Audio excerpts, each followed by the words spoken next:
All right, well, thank you all for joining us. It's April 6th, 2023. It's 6:01 p.m.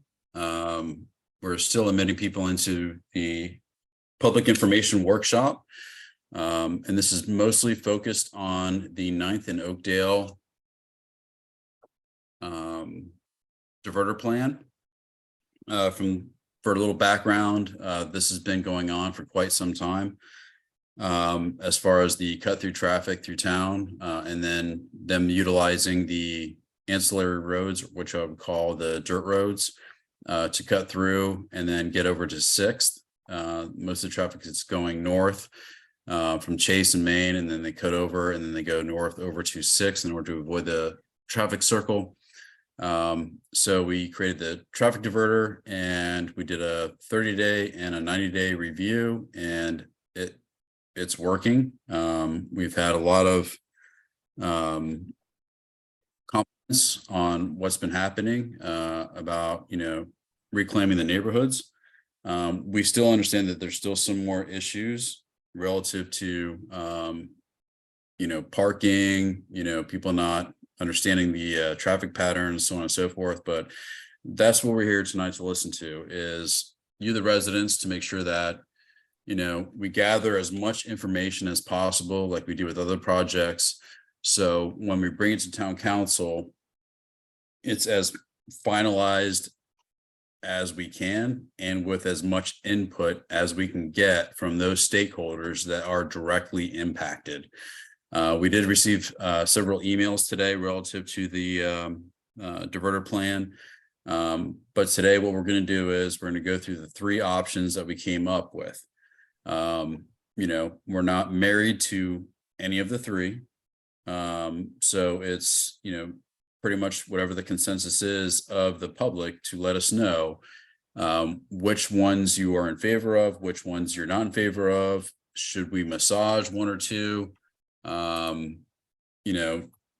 again, we're here to listen from the residents that are going to be directly impacted by this new diverter plan. We have Mike Woodward from Kimley Horn Associates. He is our traffic engineer, contracted. We also have John Fitzgibbon, who is our engineer for the town. Then you have myself. Tanya Elliott Moore will not be joining us tonight. But again, we'll be gathering a lot of this information that is proposed tonight and taking it back to the drawing board if it needs to be brought back. To incorporate in whatever plan is going to be presented to town council. So with that said, what we'll do is, in a little house cleaning, I guess, we'll present the options to you, the public, and then we'll open it up for questions and answers. Again, you have the traffic engineer, you have our civil engineer, and you have myself on the line right now, and then several council members are on the line as well. So we just want to gather information, see what your thoughts are, and see which direction we should go into. So what we'll do is we'll kick it off with Mike Woodward from Kimley Horn Associates, and then John, if he has anything to add to the presentation, and then open it for Q&A. But I would ask you to stay muted until that presentation is complete. So Mike, I will be your Vanna White tonight, and I will scroll through the presentation. And we do have Mayor O'Brien, we do have Councilmember Davitt, and we do have Councilmember Rose on the line as well. So I want to make sure that was clear. So Mike, it is your turn. All right, yeah. So just starting out with an overview. Next slide, please, Vanna.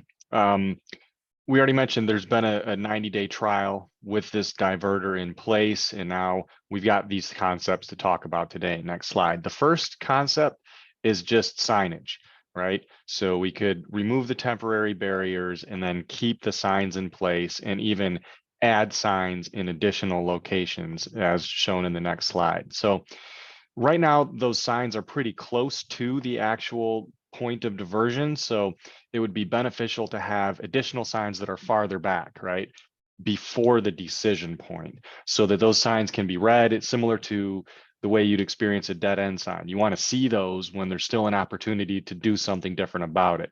And the thought there is that that form of communication will limit the amount of times that people are getting to a point where they decide they want to go back and then pull into your driveways to turn around. Of course, something like this is going to be understood by the residents, but anybody who's just passing through, if we can put signs in advance, then that would help. So start out with the no through traffic, and then you can have some all traffic must turn signs right near the intersection. Next slide, please. Concept 2 is a diverter with a pass through. And we looked at it in different places. It could be on the northwest side, in the middle, or in the southeast side, and still achieve the same diversion. But this pass through would allow golf carts or people walking by to make it through. Now, by having this physical diverter, and if you can go to the next slide, we can show sort of what this is a plan view. So looking at it from the top with north pointed up, you'd have all that space in the middle that could be used for landscaping.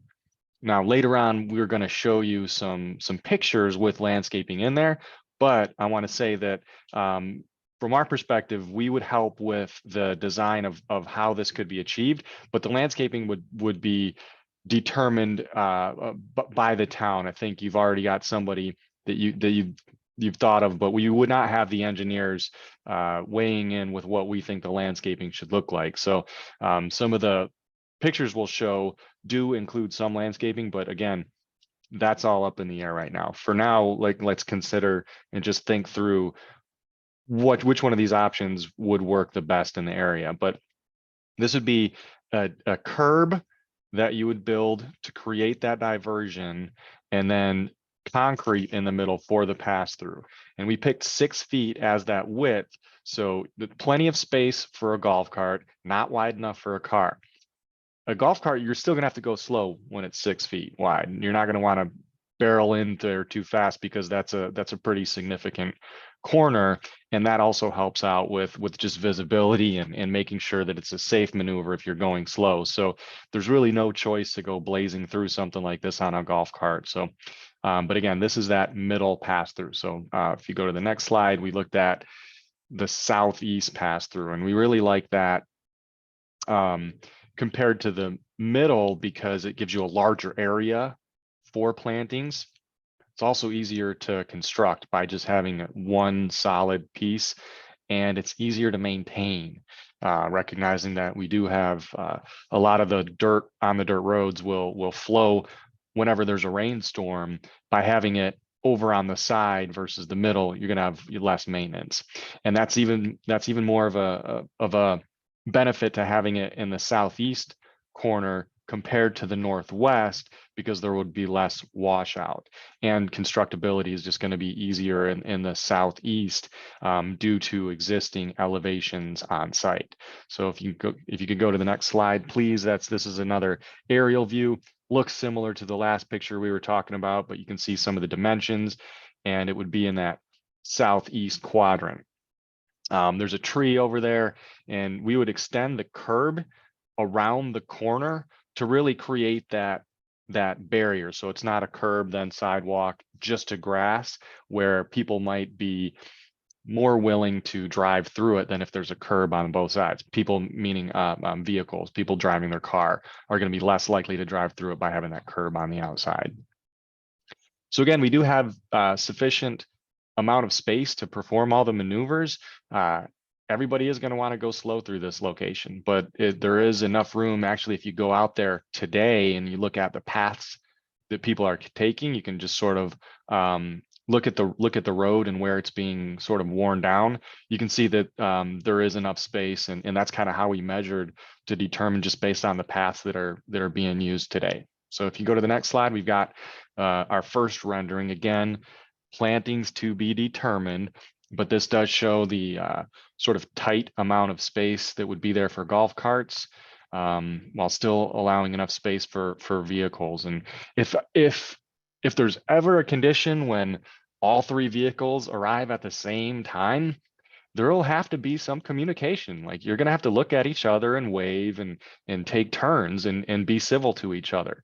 I think that with this here, once people learn that there is no ability to cut through, it's not going to be a super busy intersection. So it'll be uncommon to be there at the same time as other people, but certainly you will have to communicate and look around and maybe wave at your neighbor to determine whose turn it is. But this is all something that could be accomplished within the existing, not only within the existing right of way, but using the existing edge where the road meets the basically yard of everybody. So this is not going to require extra space as we've got it drawn in. And in the next slide, we show another view. This one has the actual picture. You can see the lake in the background. So we're facing east in this view. And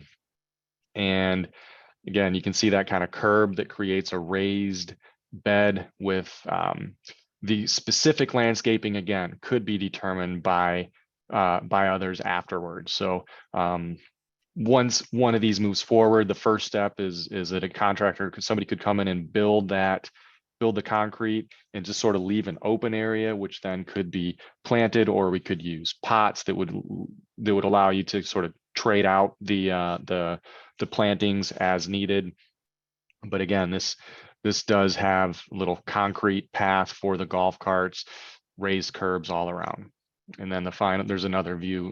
This one's just kind of similar direction, but a little bit farther towards a corner. Again, landscaping to be determined, but this should give you a view of the different options, and wanted to keep it short and sweet. See if there's any questions or anything else we could talk through, but that ends my talking part. And I think, Robert, you wanted to open it up for any kind of questions or discussions at this point.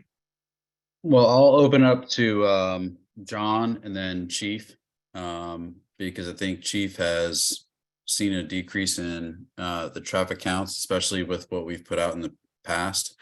And then, we'll open it for Q&A, but John, any additional information you want to provide to us?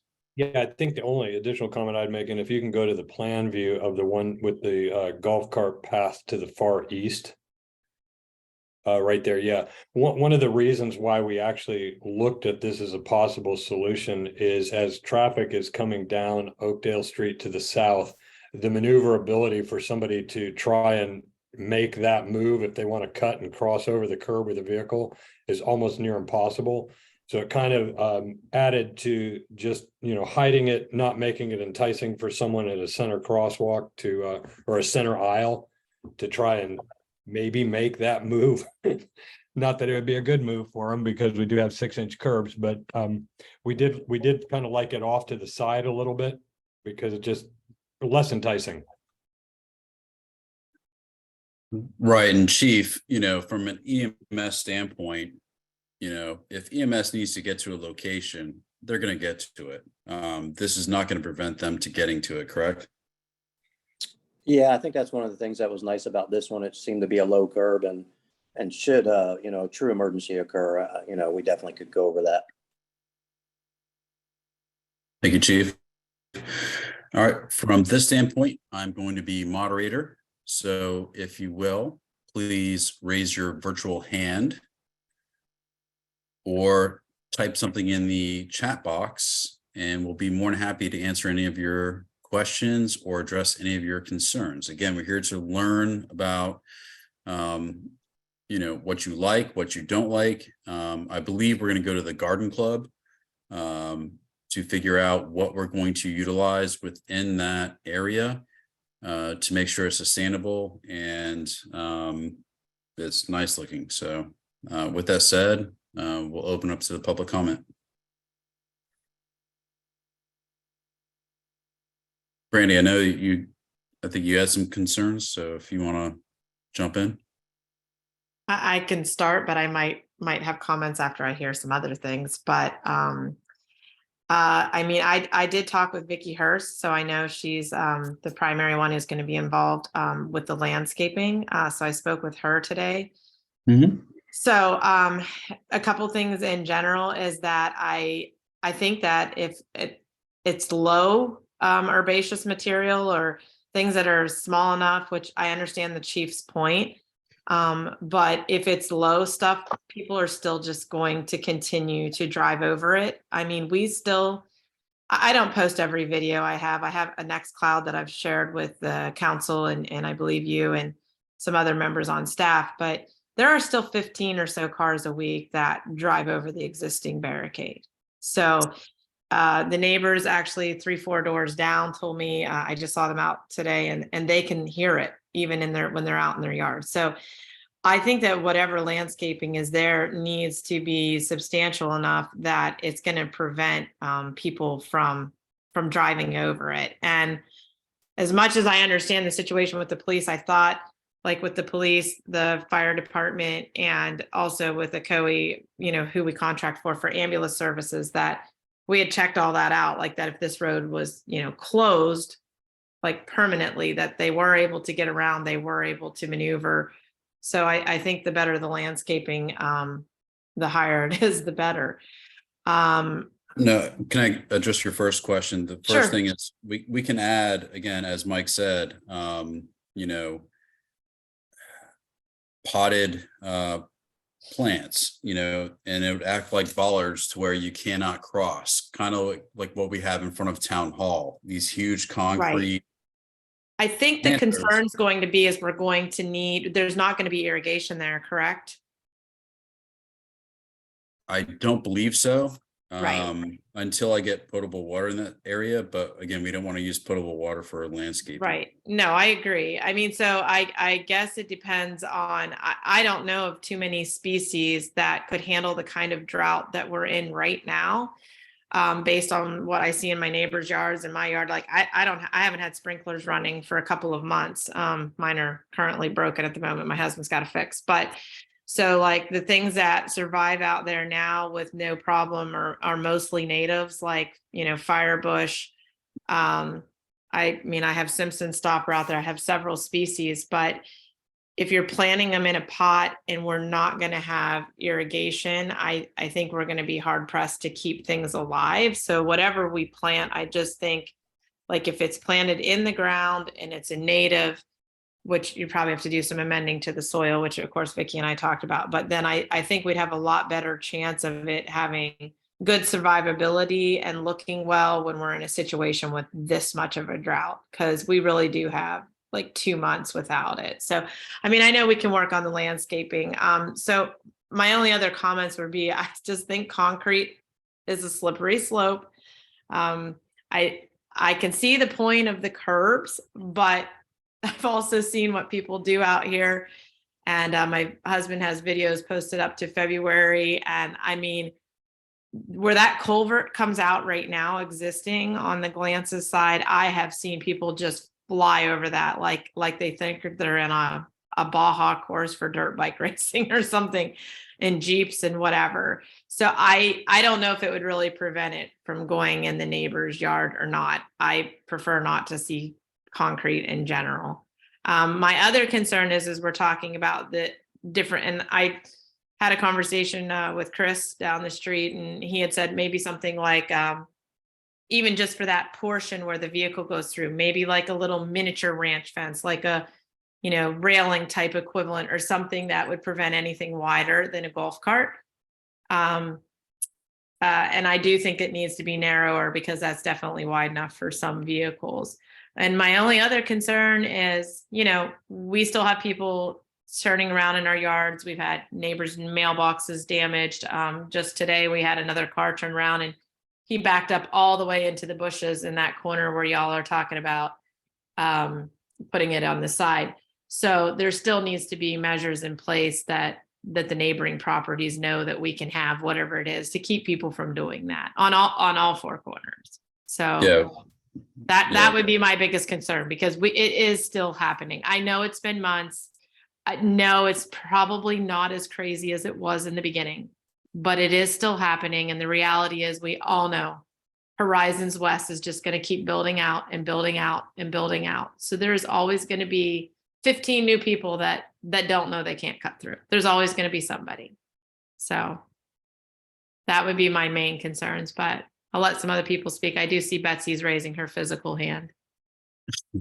No problem. And I agree with everything you said. And even with the drought that we're in, we can still maybe do annual plantings in those concrete planters to act as, more of a deterrent for people to drive over those. Meaning the pots would act like a barricade or whatever we call it. Can't think of the word. Ballard, whatever we call it. Ballard, But yes, yeah, they would act like that. So you can't cross over. And believe me, if EMS needs to get to you, they're going to get to you. They'll drive over. That's what I think for the EMS. Yes. Yeah. So as far as aesthetics, we can work with, Garden Club to see what's going to be the best plantings we can put in there. But I can guarantee you EMS and, police services will not be impacted by whatever we do here. Okay. And I did talk to the chief and John and Tanya, and I think possibly Mike, as putting additional signage, as far as no parking, no standing, Yes. anything like that within this area. So an Amazon truck is not standing Yes. over here to make a delivery, Yeah. way over to the east. If Yes. Bill needs his, hit or hate to poke on Bill, but if Bill needed whatever from Amazon, they're not parking pretty much on the south of 9th and Oakdale and then walking over to his house to make a delivery. They're going to have to go all the way around. Yes. And thank you for remembering that, because that is one of the other issues that we face for sure. Yeah, definitely. So thank you, Brandy. And now we'll turn it over to, let me find Betsy. All right. So I'm going to ask her to unmute. Betsy, you're on, but you're muted. So Mute. there you go. Now, Yes, ma'am. okay, I'm Betsy Whittington and I live on 935 Main Street, and I've been a resident here for 30 years.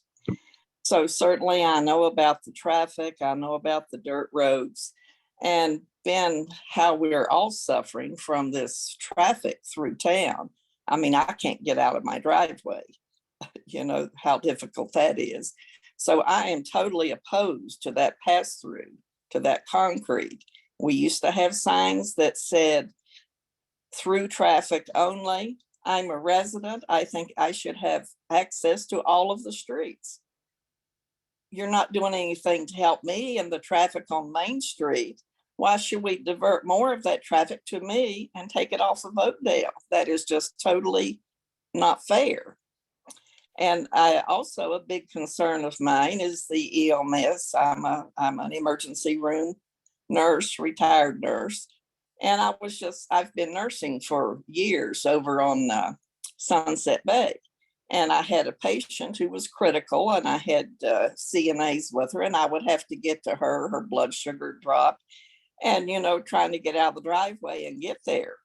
It would just be impossible, where it's 1 mile from me, and it would take me 10 minutes or longer. And also my daughter works in the Paramore house, which is 3 blocks down. Well, at lunchtime, she comes for lunch. She used to cut through Oakdale and come back and be able to come and have lunch with me and get back to work. And with the traffic now, that's getting pretty impossible to do. But I just think as a citizen, as the resident here and a longtime resident, I need to have access to all of the streets. And plus, it's decreased my property value. The guy next door to me, he said he had his house on the market for sale. And the big reason he got the nose was the traffic. People didn't want to deal with the traffic, and his house is what's not on the market now, but going back on because a tree fell through it. So, and again, that diversion came up and I didn't know what it was. I didn't know where it came from. I didn't know how long it'd be there. I saw people turn around. And as I was I had a very critical patient at that time that I was dealing with, but I just wanted to put in my opposition. Okay. Thank you, Betsy. Have you seen a decrease in the traffic on Oakdale since the diversion was put in? I can't get to Oakdale. So I can't come and turn back from Oakdale and come down to my house to get in. I'm looking for the traffic on Main Street. I want to be able to, if I want to go down a street to see my neighbor or back a street, I want to be able to cut through. Right. Understood. And that's what we're here to do, is listen from all sides. So thank you for your input, Betsy. I see And that. I did write a letter to the town manager. That would be me. Yes, so maybe you have a letter. Is that right? Yeah. Yes, I have- ma'am. I said, I've lived here a long time and I've never had complaints or been involved very much, but we've had a wonderful town to live in. Oh, thank you, Betsy. And, But I do partake with the garden club. So we do things, around town.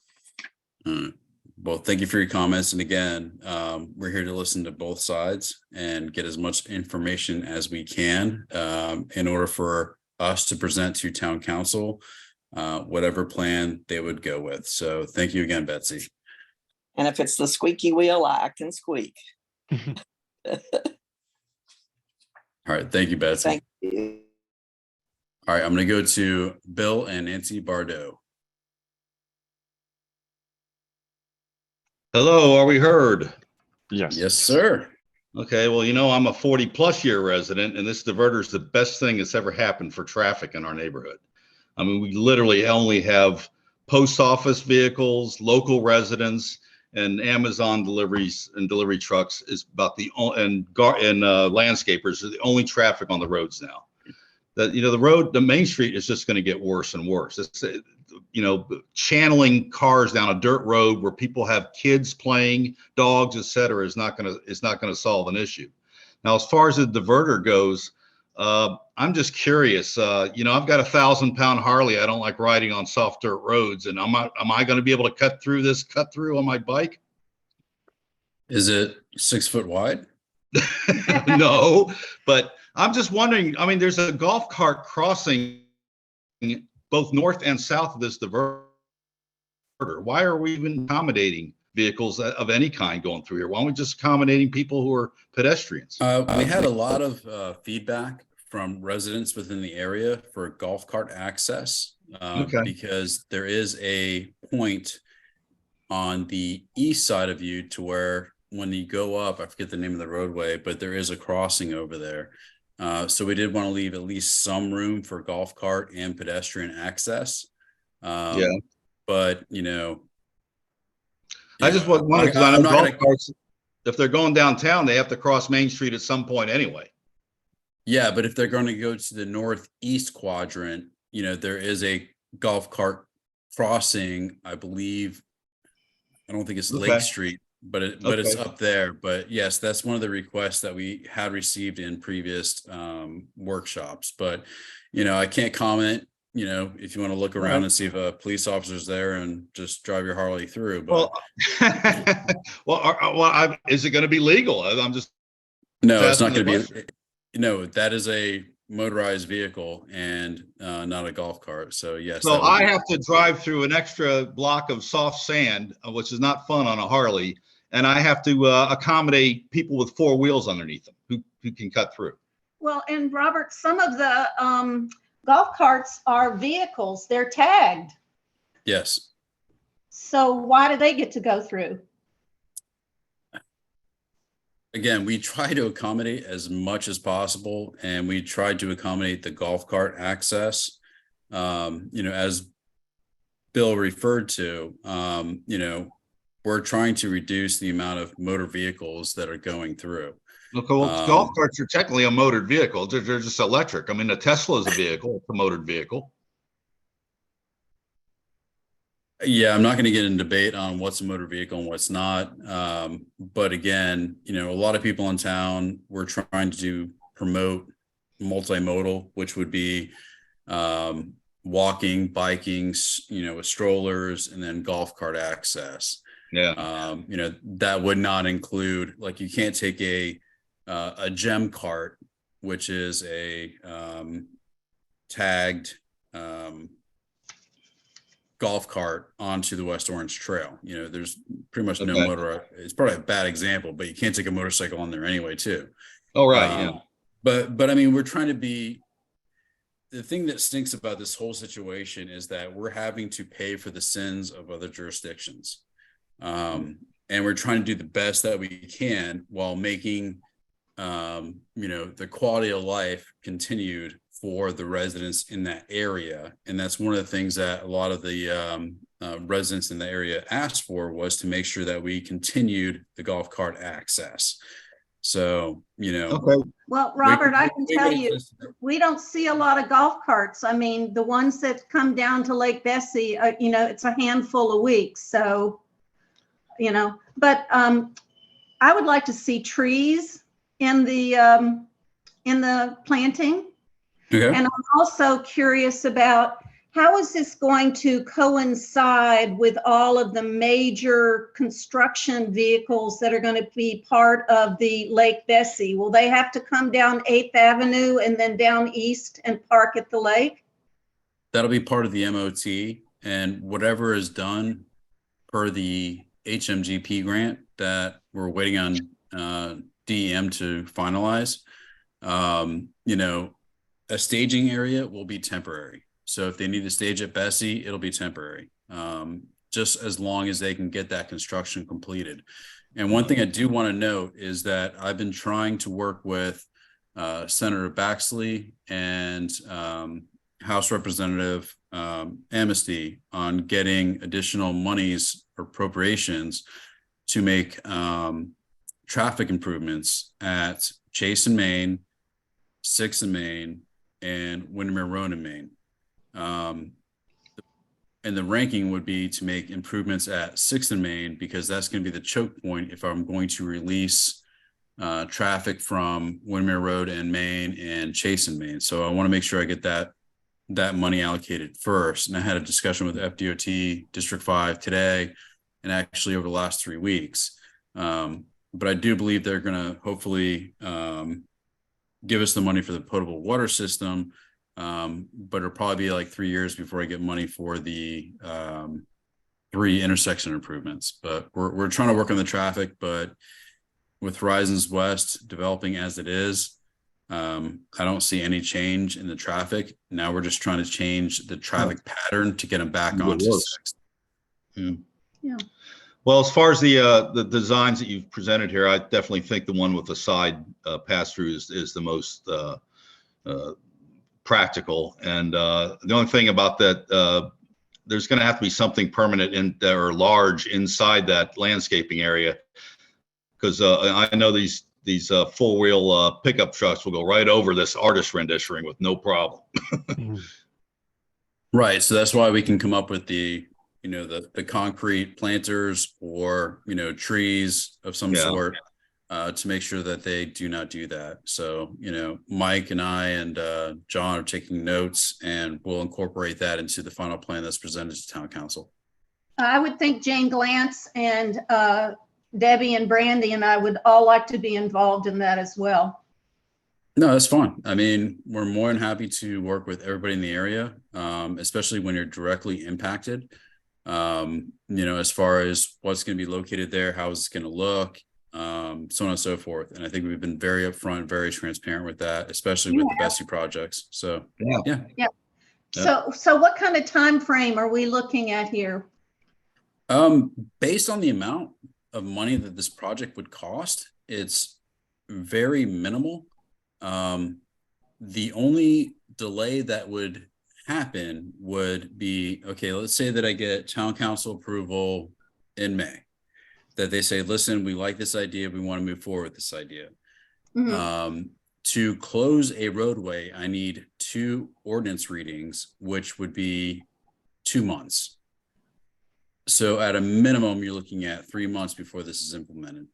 Okay. But what's good though is school's out in May. Not, I got a 3 and a 6-year-old, which is not good for me, but I mean, traffic is less during that time frame. So during that time frame, Town Council can make the determination, pass the ordinances, and then move forward with a direction. but I don't believe that this will take a crazy amount of time to actually implement. It is a small project, Yeah. and we'd be able to knock it out pretty quick. Well, I appreciate what you've done so far because, like I said, the traffic situation, the cars racing down that cut through are non-existent now. It's been totally successful, this diverter you put in. Thank you so much. And, you know, again, the cost benefit analysis, we're just trying to make everything, you know, de minimis to where it's not a huge impact on the taxpayers for the impacts on that we're having to deal with the neighboring jurisdictions. Okay, we appreciate it. And Bill, you need to visit me, man. I haven't seen you guys in a while. Oh, I got thanks. my boat ramp I the other day. I appreciate didn't see you there. He's never home.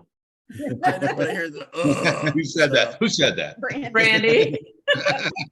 Yeah, thanks, Bill. You know, I really appreciate that. So, all All right. right. All right. So, Gloria, previously known as iPhone. Yes, thank you so much. Yes, Can you hear me? Yep. Oh, okay. I just wanted to say that I completely support what Betsy said. I do not live on Oakdale. I can certainly understand why they would want a diverter and a permanent structure. I mean, who wouldn't? Who wouldn't want to eliminate all the traffic on their streets? I live on East 6th Avenue, so of course it's getting busier and busier. And I resent the fact that I can't maneuver through my own southeast quadrant anymore. And in order to access Chase Road, I have to take a more dangerous route, either crossing 6th Avenue, going right, making a left-hand turn, or making a left-hand turn on Main Street. It's just so dangerous. And of course I do it if I have to, but I resent the fact that now I can't access Chase Road without utilizing Oakdale in my own southeast quadrant. I think it's perfect for those who live on Oakdale, but I sort of resent the fact that it has negatively impacted me. And I think it's more dangerous for the rest of us. And I completely support everything that Betsy said. So that's just my own feeling. Thank you, Gloria. And again, you know, just so we're all on the same page here, all the comments are directed to staff, so we can take that in consideration and then direct it to town council, which we do have, I think, 3 or 4 members on. So thank you for your comments, Gloria. Yes, thank you for letting me speak. I really appreciate it. It's okay. And I'll rename you iPhone from here on out. Right, so then we have, is it David or Carrie Sharp that's willing to speak tonight? It's David. Hey, David. Hey, good afternoon, good evening. So as you know, I've been pretty outspoken on this. So first of all, my thanks to staff and everyone who, you know, that have gotten us this far. As I've said in almost every meeting, this, in my opinion, comes down to a little bit of inconvenience for many of us, all of us, in exchange for a much safer neighborhood. As I think it was Mr. Bardot said, it has significantly reduced the amount of speeding traffic, cut through traffic, and just complete disregard for the residents that live in this neighborhood. So thank you for getting to this point. My comments on the plan itself, I do agree with many of the comments that I think the landscaping has to be substantial, that as somebody comes down or is going north or south on these roads, they don't see an opportunity to jump the curb, so to speak. And so I think it's got to be substantial enough that will prevent people from even attempting it. The golf cart access, I think 6 feet is probably too wide. My daughter's car could fit through 6 feet. So I'm a little concerned that a car may look at it and try to straddle it. If we don't have if it has to be 6 feet, then I think we need to make sure there is significant enough landscaping, fencing, signage, whatever on either side of it to prevent anybody from even giving it a go. So I think that's important to factor into the plan, but I'm excited that we're at this point. I certainly understand the folks that have been inconvenienced by this. We all have. But the fact of the matter is the roads are much safer. They're much quieter. They're hopefully to a point where there are residents on them getting to and from wherever they go. And we've eliminated the folks that don't care about any of us. And I think that's important. And I think safety should win out every day over a little bit of inconvenience. I think that's it. Thank you, David. And then, and I'm assuming that, from a aesthetic perspective, you wouldn't want like a split rail fence, as part of a landscape plan. Again, we'll work with the garden club as a temporary thing until those trees mature, because we're looking at not only this intersection, but everything else from a holistic point of view to make sure that we're covering everything, because I know that, we're going to have to deal with this with other intersections that are getting a lot of more traffic. So I appreciate that. Yeah, I mean, a split rail fence, I'm fine with that. I mean, we certainly have them in other areas of town. And if we can incorporate some split rail fencing in to maybe address some of the turnaround you see, or, backing into people's yards, I think we ought to seriously consider that if that needs to be part of it. Right. And we can maybe try to look at incorporating something that has a line of demarcation between private property and, the right of way, kind of like what we have on Main Street between Windermere Road and not saying the same thing, but between Windermere Road and Park Avenue. So people know that, where the line stops. But we'll take that in consideration. Thank you so much for your comments, David. Sure.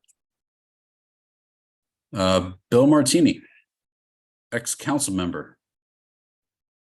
Hey, Robert and everyone else, thank you for your participation and your hard work on this project. I am so glad to hear the positive comments about the reduction of traffic and the marked increase in safety to the residents. I think that's great to hear. I mean, we took a risk putting this diverter in place, and I know it has been an inconvenience for many people, but like David said, I think it's certainly worth a couple extra minutes to have a much, much safer environment for our residents and their families and their pets. And also for, the people who are cutting through. They put themselves in danger, I think, by driving recklessly, and they don't think about the potential of running over somebody's kid and how that would affect them in the long run, not just the family that had could possibly have that type of injury or death. So all around, I'm glad to hear it.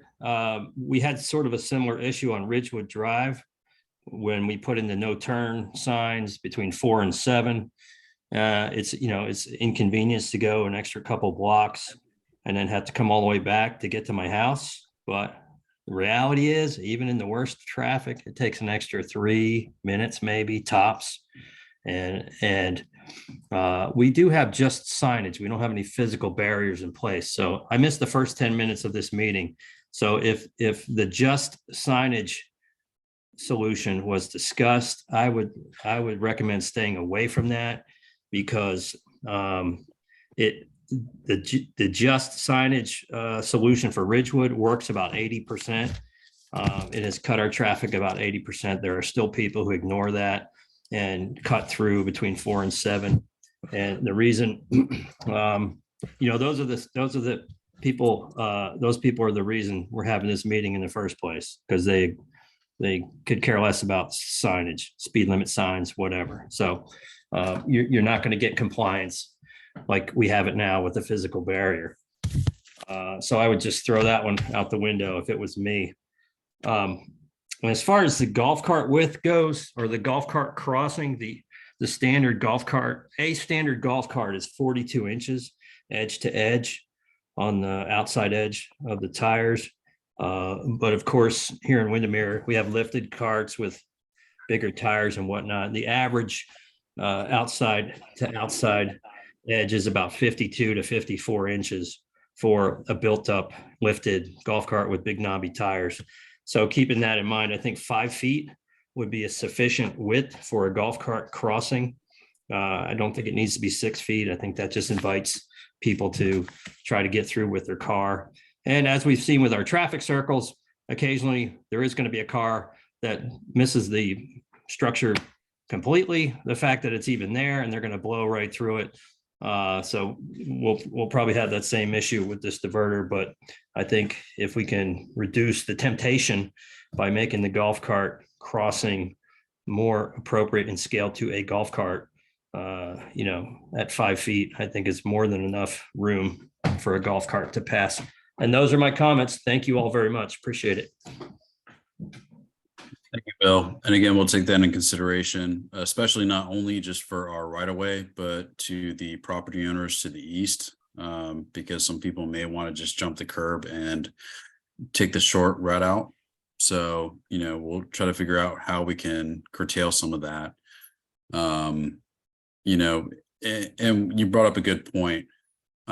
So if everybody has access to the chat box, if you can, typically I do a poll, but I didn't have it queued up. But if you can put in the chat which option that you are in favor of, whether it be 1, 2, or 3. 1 would be just adding signage. 2 would be the center access for golf carts. And 3 would be the southeast access point. So I'll give a couple minutes for you to include that in the chat box. 1, 2, or 3. Again, 1 is signage, 2 is center, and 3 is to the southeast.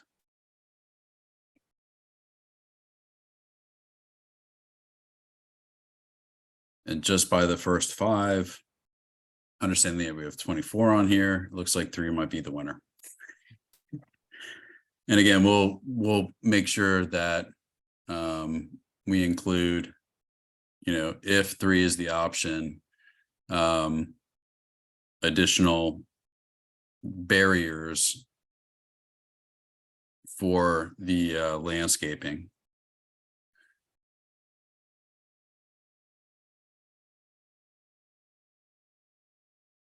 Like most people are in favor of section 3. As far as next steps, what we'll do is we'll make sure that we have a workshop with town council, and then we'll provide a updated sketch and a list of what was discussed tonight. Sorry, I'm reading the You do have questions in the box at the beginning. yeah, I'll take a look at that. I'm trying to read and be administrator at the same time. But the next steps after this, once I get through the questions, would be that we take it to town council for a workshop. And then if they're favorable to the changes, then we would have to do 2 readings. And then after that, we would go ahead and move forward with construction. So Roberta puts in there that I am worried about folks driving over the side pass through, agree about the landscape. Bill Bardot, there are designated golf cart cross. I would assume he said golf cart. Nancy, with the southeast cut through for golf carts, bikes, etc. What is to keep drivers from driving onto the curb by the Glance's yard? And again, that's something we can look at, you know, whether it's the split rail fence or a right away, I would say delineation marker. Roberta Martin, we want to be involved with the landscape plans. We have no objection to that. Same thing with Nancy and Bill. Drainage on the corner. On the Glance property, anything that we do, we'll make sure that we take care of whatever drainage is going to have an impact in the area.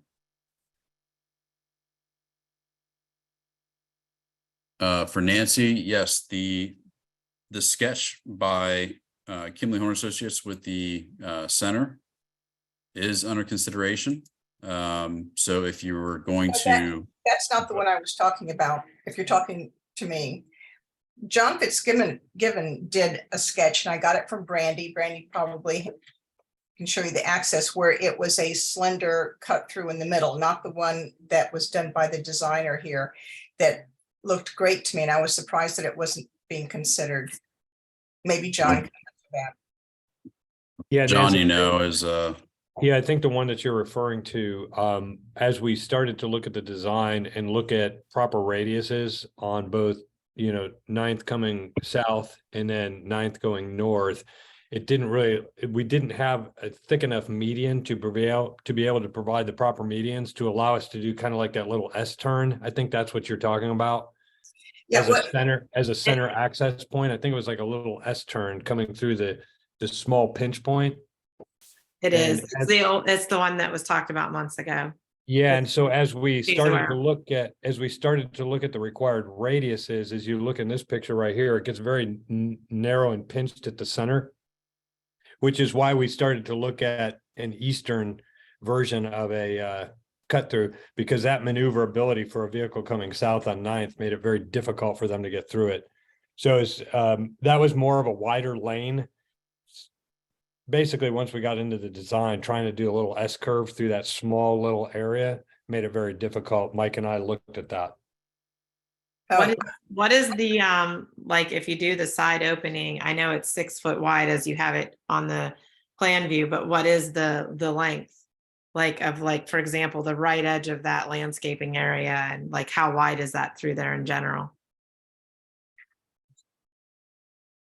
Because that's 6 foot, but like, I mean, you got 115 square feet of concrete in your design. I'm still not keen on the concrete, but what is the distance, you know, going northeast to southwest, so to speak, on that length there? It's around 15 feet, and that's kind of like the center of it to center, because right, like the left side is Right. shorter than the right Yes, side, but of it's course. approximately 15 feet. Okay, so if it's this one, then the center of the landscape island, if we call it that, it would be the 8 foot. And then on the other end, over on the Martin side, it's going to be Similar to, the 18 feet or something. Correct. around there, yeah. Okay, thank you.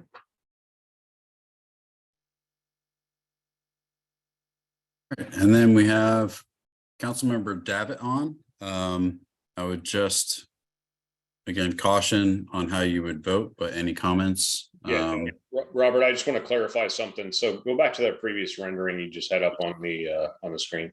Yes, sir. I want to confirm that, and Mike, this is intended to be one-way traffic, correct? Around the diverter. Both these vehicles are opposing traffic. There's stop signage in the rendering. One at a time. Okay, Like, so it's not necessarily one way, because people could be coming from either direction, but just one at a time. Correct me if I'm wrong, though. The diverter now has got one-way traffic established now. No.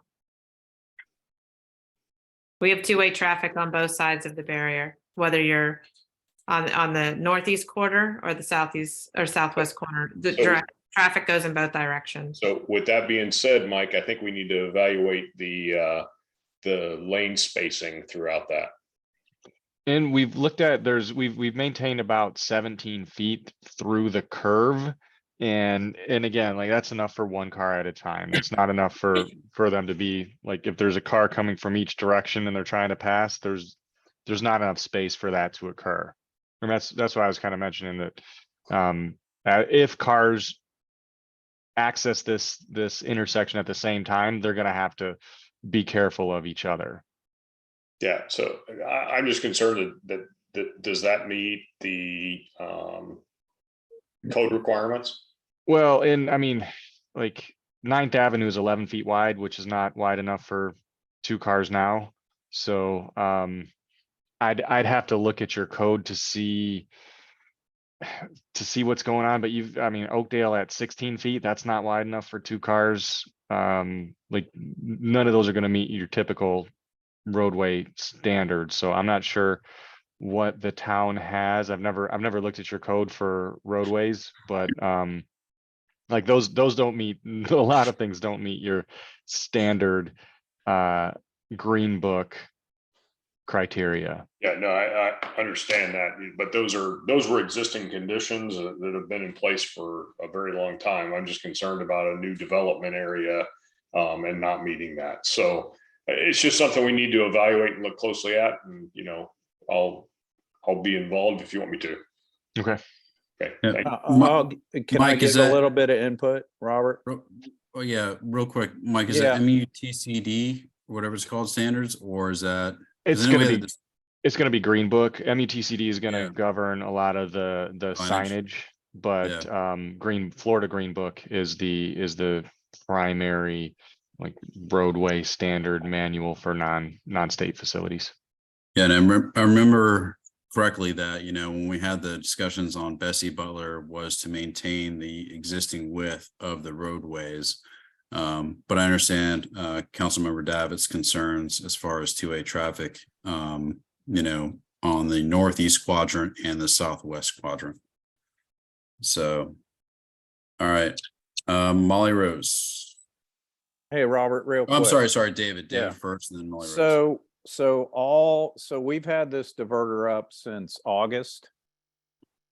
And I don't think I've had opposing traffic coming at me, more than a handful of times.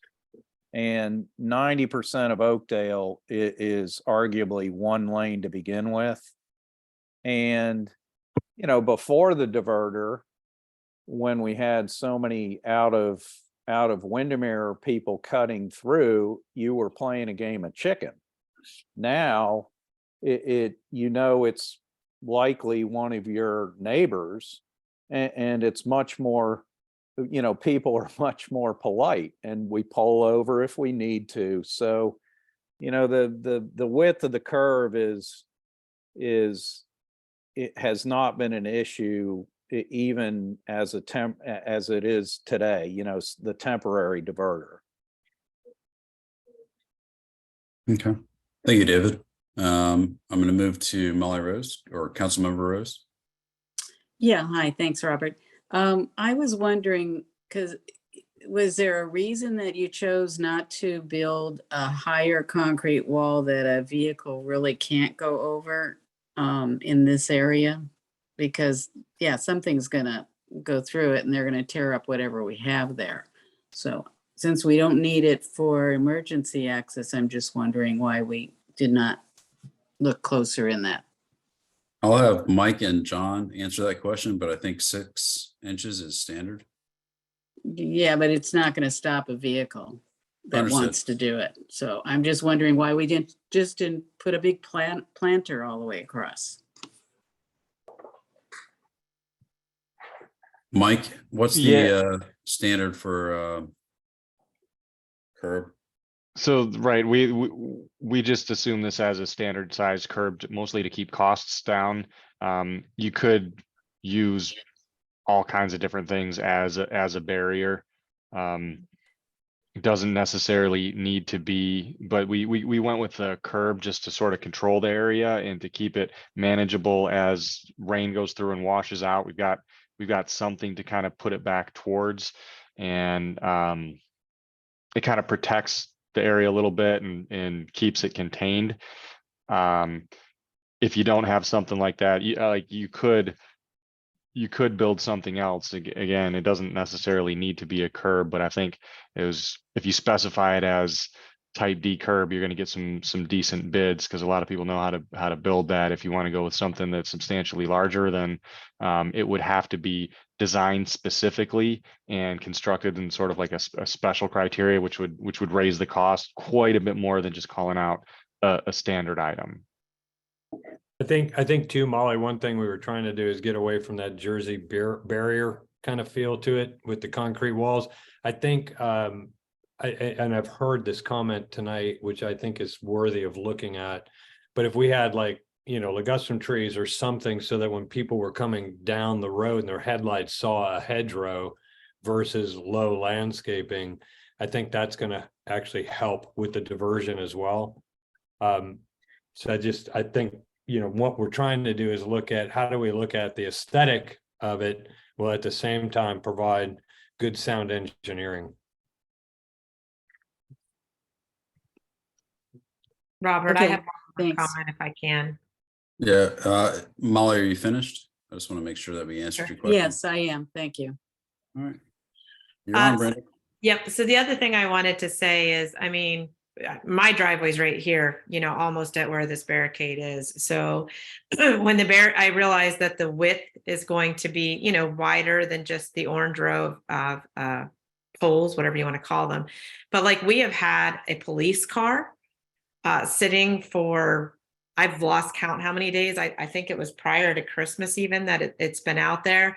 And so you have that whole width of the police car sitting right next to that barricade, which is actually, it's not even centered, because the current orange poles are centered through the middle there. And you have the police car sitting next to it. So that's losing 6 or so feet right there to get around that corner, with the police car sitting in place as a decoy car.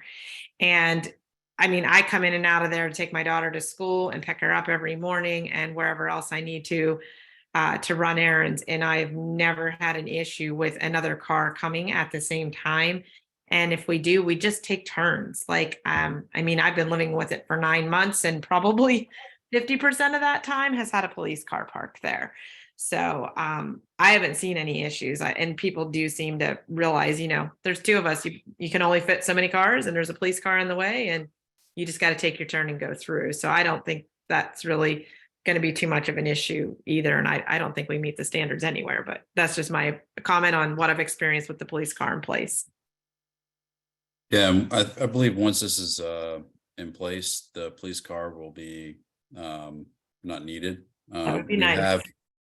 We have had requests for the police car to be stationed there. Yes, it's a decoy, but people passing through for the first time don't realize that. We actually have one on 6th. Again, when people see a car that has the lights and sirens on it, they slow down. So once we have a final solution, then definitely we'll remove the cars.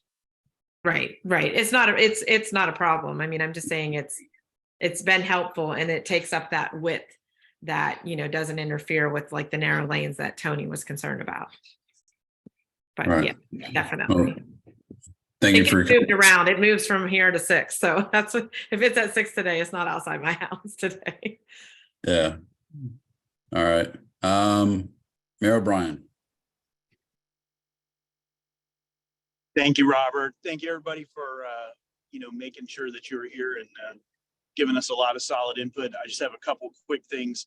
A caution that if we do need to be a little careful to make sure that we're not saying that Green Book standards apply in one place, but they don't apply in another, which is basically what we did for our HMGP application. So I want to caution us on that. The other part of this is just the acknowledgement that, this is a shared sacrifice project. Because of what's been done unto us, we are in a situation where, in order to make things better, we have to factor in some sacrifice, from the resident standpoint. And all of these tweaks, do have pain to them to some degree. And I know that is probably unavoidable if we're going to take the opportunity to try to mitigate some of the traffic. So I just ask, as everyone's working with us on this project, that they do keep that in mind. It's kind of impossible to make it perfect for all. But what we're looking for is the maximum impact from that mitigation. And I think that, certainly we've seen a lot of that. So we're going to take all of this input and have a robust conversation with council, I'm sure, and some additional citizen input and staff. So thank you, guys. Thank you, Mayor. And I'm going to scroll through to see if I see any additional hands up. Was that you, Nancy? Were you raising your hand? Oh, no, I was just scratching my head. Sorry. Hey, as long as you're not giving me a one finger salute, we're all good. No. All right. Councilmember Stroop. Hats off to everybody for doing this. It's fantastic. I have several family members who live in Oakdale that can't thank you enough. That street, I've seen that street transform from a bunch of retired people like me to like 30 kids, and they all are just very, very, very grateful. So thank you again. And no matter what plan that I think that we end up with, it's my hat's off to all the effort you guys have put into it. So that's all I want to say about that. Thank you, Tom. And hopefully the move went well. Roberta, you had your hand up? I'm sorry, can you hear me? Yes, ma'am. Hello? Okay. So I'm at 836 Oakdale, and so I am at the diverter. And I think probably my property has probably been the most negatively impacted by this diversion, just because I get all the turnaround traffic, I get my mailbox hit. It takes me minutes longer every day to go to and from my house, which I do several times a day. But I just was wondering, just on the turnaround thing, I don't really have a solution, but just wanting to put this out there for something to think about is there something to help with all the turnaround traffic, the parking? I don't even know what to do, but it feels like my property has been the most negatively impacted by this diverter. And so I just continue to urge that we think about how to really that, because I get the safety thing, but I mean, I think this has even decreased my property value, putting it right there. But just want to put it out there that if we could do something about that could reduce my turnaround traffic, if we could do something about, the parking obstructing my driveway. People sit in my parking. I would sit in my driveway trying to figure out which way to go. It was very scary one night, like 2 a.m. somebody sitting in my parking thing for like 15 minutes. I think they were just trying to figure out where to go, but it scared us. Like, wait, are they trying to break? I don't know. Anyway, just wanted to put that out there that it's not all rosy for those on Oakdale. No. Yeah, agreed. And once there's a final solution, then I believe that, Google Maps and or Waze, stuff like that will start recognizing that. We can alert them of certain situations, but it's just a matter of them actually incorporating it into their applications. So we'll do our best, not only for that, but also enforcement and also additional signage. We never want to take away from somebody's property value. But I do believe that hopefully with this diverter plan in place, and once people recognize it, the amount of traffic that you were experiencing in turnarounds will hopefully be reduced. But that's my hope. I can't guarantee that at all.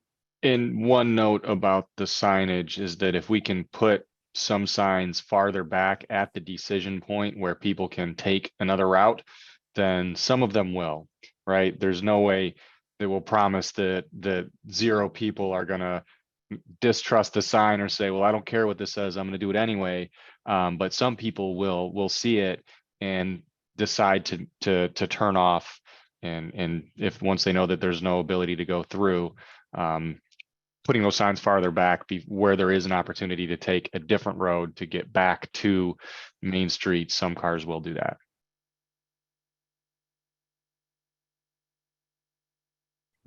Did that answer your question, Roberta? I mean, I think it helps. I just want you guys to continue to think about that it is a reality that people have been negatively impacted by the diverter. It's Absolutely. I know there are lots of people who are very strong about like, this is the greatest thing that ever happened. But there are some of us who are sitting there like, not so much. So just to keep it in consideration to minimize the issues that those of us that don't appreciate it have. No. And we recognize that, and that's why we do the door hangers, and that's why we hold these meetings, to make sure that we get both sides, those that are further down the street and those that are directly impacted. So, we don't take your comments, we don't take them lightly. We make sure that we incorporate them into whatever the final plan is going to be. So thank you for your comments, Roberta. All right. Is there any additional comments, questions, concerns? I'm going to scroll through and hopefully I see any hands up. Nancy, you're scratching your head again or no? I'm just hazing you, Nancy. I'm kidding. All right. I don't see any additional hands up. So thank you very much for spending this Thursday evening with us. We pride ourselves on as much public input as possible in order to complete these projects. Thank you for taking the time. If it wasn't for your input,